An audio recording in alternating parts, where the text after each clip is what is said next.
নারায়ণগঞ্জে ৯ মাস পর চালু হলো পাসপোর্টের কার্যক্রম। N71 টিভি সংবাদ। দীর্ঘ ৯ মাস বন্ধ থাকার পর চালু হলো নারায়ণগঞ্জ আঞ্চলিক পাসপোর্ট অফিস। নতুনভাবে নারায়ণগঞ্জ পাসপোর্ট অফিস উদ্বোধন করেন নারায়ণগঞ্জ জেলা প্রশাসক মোহাম্মদ জাহিদুল ইসলাম মিয়া। তিনি বলেন, এই অফিসে দালাল চক্রের স্থান হবে না। কোনো অনিয়ম হলে অভিযোগ পেলে ব্যবস্থা গ্রহণ করা হবে। গত ৫ আগস্ট নারায়ণগঞ্জ জালকুড়ি এলাকায় আঞ্চলিক পাসপোর্ট অফিস পুড়িয়ে দেয় সন্ত্রাসীরা।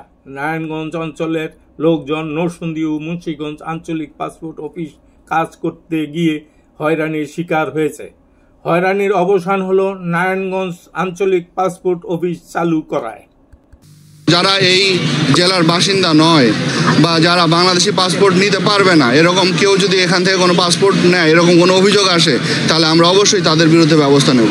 জনগণ যাতে শতভাগ সেবা পায় সে প্রেক্ষাপট নিয়ে আমাদের কর্মকর্তা কর্মচারীরা কাজ করে যাব।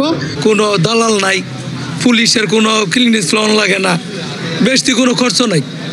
খুব আমার তো শান্তি লাগতেছে, ভালো। আমি প্রত্যেকটা পাসপোর্ট অফিসে ভোগান্তি ছাড়া আমরা যেন পাসপোর্ট করে নিতে পারি।